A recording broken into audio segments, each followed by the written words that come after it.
Hello friends, welcome to my channel MD spot.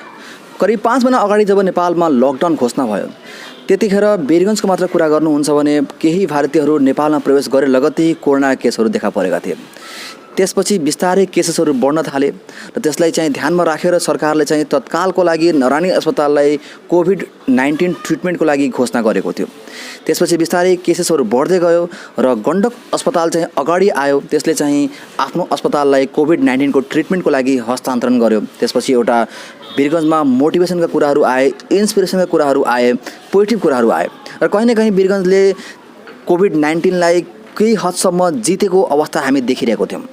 तर बिस्तारै जब lockdown खुकुलो हुन थाल्यो र लकडाउन जब अनलक भयो अहिले अवस्था एकदमै गम्भीर बनिसकेको छ। र आजको कुरा गर्नुहुन्छ भने नेपालमा कुल 381 कोरोना केसहरू देखा परेको छ।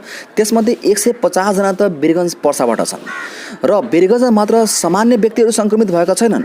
वीरगञ्जमा वीरगञ्जका मेयर विजय सरावगी, त्यसैगरी गण्डक अस्पतालका फाउन्डर तथा सिइओ रबर अन्सारी, वीरगञ्ज पर्सा क्षेत्र नम्बर 1 का सांसद प्रदीप यादव, त्यसैगरी कारागारमा भएका कैदीहरू, त्यहाँ भएका प्रहरीहरू, त्यसैगरी हेल्थ वर्करहरू, डक्टर्सहरू, केही प्रशासकीय अधिकृतहरू लगायतका व्यक्तिहरू सङ्क्रमित भएका छन्। अवस्था यस कारणले पनि गम्भीर बनेको छ कि वीरगञ्जका प्रमुख लिडरहरू नै कोरोना सङ्क्रमित छन्।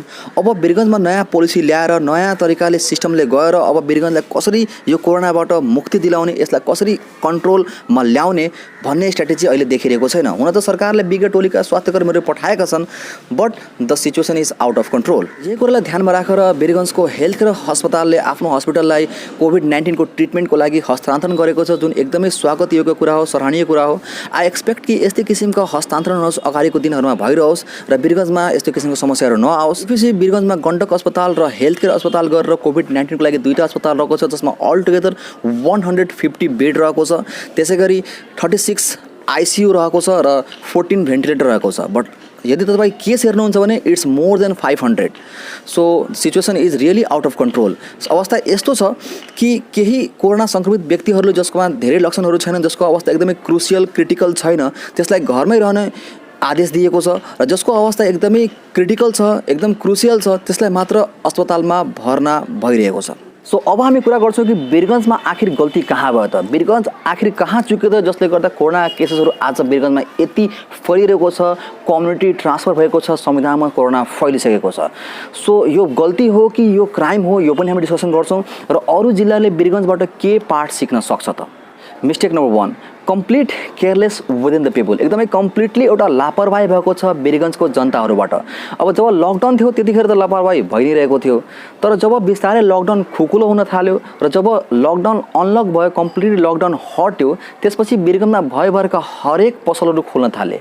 यस्तो क्लोज डिस्टेन्समा रन हुने पसलहरू जस्तै कि चना चटपटे, मोमोका पसलहरू, चाउमिनका पसलहरू, त्यसै गरी तपाईँको भट्टीहरू र विभिन्न पसलहरू जसमा एकदमै मानिसहरूको ओभर क्राउड हुन्छ, त्यस्ता पसलहरू विदाउट एनी सेफ्टी मेन्टेनेन्स खुल्न थाले र वीरगञ्जमा पिपलहरू विदाउट मास्क खुल्न थाले। मतलब कोरोना सम्बन्धी त डर त्रास हुनु भएन, त्यो त अलग कुरा हो, तर जुन एउटा सेफ्टी मेन्टेनेन्स गर्नुपर्ने हो, अपनाउनु पर्ने जुन सावधानी हुनुपर्ने हो, त्यो फिटिकै यहाँका वासीहरूले गरेनन्, जसले गर्दा आज समुदायमा कोरोना फैलिसकेको छ। मिस्टेक नम्बर 2, र यो सबै लापरवाही हेरेर जुन प्रशासनबाट एउटा कडा रवैया अपनाउनु पर्ने हो, एउटा स्ट्रिक्ट गाइडलाइन दिनुपर्ने हो, जुन गाइडलाइन जुन पसलले फलो गर्दैन त्यसमाथि स्ट्रिक्ट एक्सन गर्नुपर्ने हो, त्यो लिएन, जसले गर्दा समयमा एक्सन नलिएको कारणले गर्दा के भयो भने वीरगञ्जमा समुदायमा कोरोना फैलिसक्यो। र सिचुएसन यस्तो देख्न पाइयो कि प्रहरीहरू कुनै चौकको कुनामा बसेर आफ्नो मोबाइलहरू चलाएर बसे र मानिसहरू जे गरिरहेछन्, मतलबै भएन।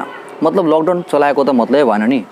मिस्टेक नम्बर 3, वीरगञ्जमा भएका कल कारखानाहरू, उद्योग व्यवसायहरू, त्यहाँ काम गर्ने भारतीय नागरिकहरूलाई भारतबाट नाका क्रस गराएर, अब लिगल तरिकाले हो कि इलिगल तरिकाले हो, बट भारतीय नागरिकहरूलाई नेपाल प्रवेश गराइयो, जसले गर्दा आज कोरोना सङ्क्रमण यति तीव्र गतिमा फैलिरहेको छ र फलस्वरूप आज जगदम्बाका मालिक सिइओ कोरोना सङ्क्रमणका कारण उहाँको मृत्यु भइसकेको छ। नम्बर 4, र कुरा सुन्नमा यो पनि आयो कि नाकामा बसिरहेका प्रहरीहरूले 500,000 रुपियाँ भारतीय नागरिकहरूसँग लिएर भारतीय नागरिकहरूलाई नेपाल प्रवेश गर्न लाए।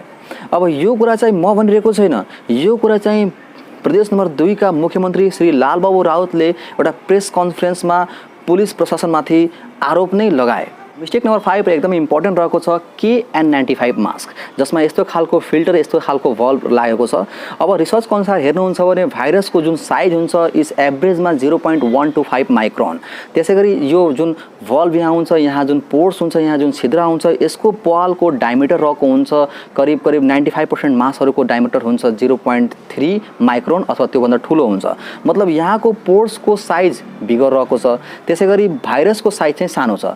अब यदि कुनै संक्रमित व्यक्तिले यो भित्र मास्क युज गरेर हाँच्यु गर्छ अथवा स्निजिङ गर्छ, कफिङ गर्छ भने यहाँबाट इजिली भाइरस बाहिर आउन सक्छ र जसले गर्दा चाहिँ नजिकको व्यक्तिहरू संक्रमित हुन सक्छन्। सो तपाईँ हेर्न सक्नुहुन्छ विभिन्न प्रेस मिटहरूमा, विभिन्न कन्फरेन्सहरू गर्दाखेरि, विभिन्न किसिमका दौडधुपमा लाग्दाखेरि यहाँका विभिन्न ठुला नेताहरू चाहिँ यस्तै खालका मास्कहरू युज गरिरहेका थिए, जसले गर्दा आज मलाई चाहिँ आफ्नो एउटा एज्युम गरेको, मलाई चाहिँ एउटा लागेको कुरा हो कि यसले गर्दा नै मास्कले गर्दा कि कहीँ कतै संक्रमण त फैलिएन। मलाई लागेको मिस्टेक्सहरू मैले आफ्नो भिडियो मार्फत तपाईँहरूलाई देखाइदिएँ, तपाईँलाई जनाइदिएँ। आशा गर्छु तपाईँले धेरै कुरा सिक्नुभएको होला, बुझ्नुभएको होला, अथवा त्योभन्दा बढी तपाईँ मिस्टेक्सहरू पत्ता लगाउन सक्नुहुन्छ भने तपाईँ कमेन्टमा कमेन्ट गर्न सक्नुहुन्छ।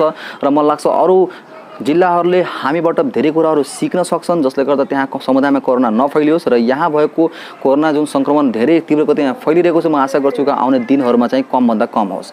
सो यहाँमा आएर भिडियो आफ्नो अन्त गर्छु र सबैको सेफ्टीको कामना गर्छु। हस्त धन्यवाद। जय नेपाल।